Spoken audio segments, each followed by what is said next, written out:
Saya masih sering merenungkan mengapa pesan Tuhan kepada Yosua begitu jelas mengenai menjaga keteguhan hati. Itu dikatakan di dalam Yosua pasal yang pertama ayat yang ke-9 ketika Tuhan berkata, "Bukankah telah kuperintahkan kepadamu, kuatkan dan teguhkanlah hatimu. Janganlah kecut dan tawar hati, sebab Tuhan Allahmu menyertai engkau kemanapun engkau pergi."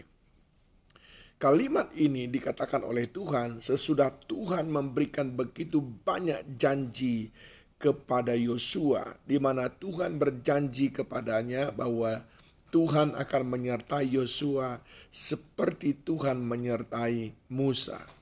Dan tentu saja hal itu tidak mudah bagi Yosua, sebab dia bisa membandingkan dirinya dengan Musa. Dia akan berkata, "Aku belum ada apa-apanya, tetapi mengapa Tuhan menyuruh aku?" Nah, disitulah Tuhan mengatakan, bahkan memerintahkan, "Kuatkan dan teguhkanlah hatimu. Janganlah kecut dan tawar hati."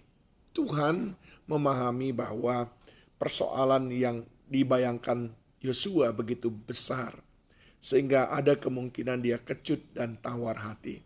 Ada kemungkinan dia takut, ada kemungkinan dia ragu-ragu. Tetapi Tuhan berkata, "Kuatkan dan teguhkan hatimu."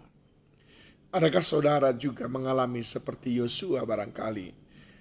Ketika membayangkan tantangan pergumulan yang ada di depan kita, sering sekali kita tergoda untuk kecut tawar hati, ragu-ragu dan ingin rasanya menaikkan bendera putih, lalu menyerah.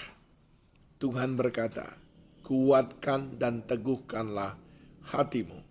Bahkan di dalam kitab Yesaya pasal yang ke-26 ayat yang ketiga, firman Tuhan berkata, "Yang hatinya teguh kau jagai dengan damai sejahtera, sebab kepadamulah ia percaya." Apa itu keteguhan hati, saudaraku? Keteguhan hati adalah stand firm, yang tidak goyah oleh apapun juga. Keteguhan hati adalah sebuah prinsip yang sangat tertanam kuat. Apapun boleh terjadi, tetapi aku tidak boleh berpaling. Dari mana sumber keteguhan hati itu? Satu, tentu saja janji Tuhan yang kita baca lewat firman-Nya. Janji Tuhan yang membuat kita memiliki keteguhan hati. Tadi Yosua,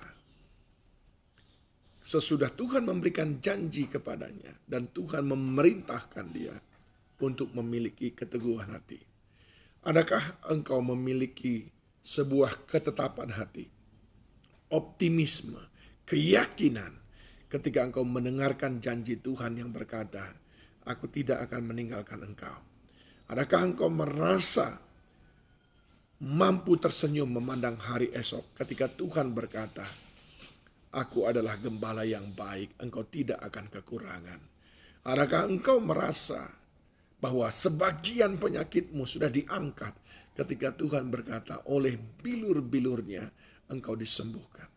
Ini berbicara soal keteguhan hati yang bersumber daripada firman Tuhan.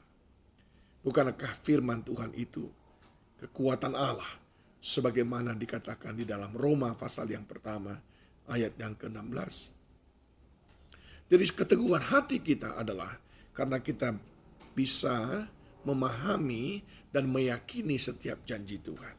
Yang kedua, keteguhan hati kita adalah dari pengalaman kita berjalan bersama dengan Tuhan. Tuhan berkata kepada Yosua, "Kamu sudah lihat, kamu sudah mengalami bersama dengan Musa. Aku menyertai Musa. Kiranya dari pengalaman itu engkau bisa memiliki sebuah pemahaman. Engkau mengenalku lebih baik lagi, bahwa aku senantiasa menyertai."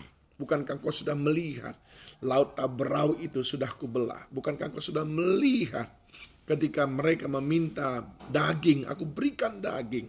Bukankah kau sudah melihat ketika mereka menemukan air yang pahit, aku ubahkan menjadi air yang manis. Bukankah engkau sudah melihat, aku sudah memberikan tiang awan dan tiang api untuk melindungi.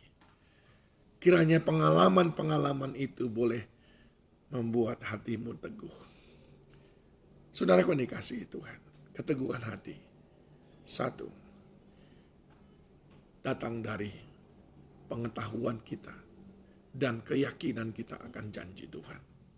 2, keteguhan hati datang dari pengalaman kita berjalan bersama dengan Tuhan ketika kita melihat karya-karyanya yang besar.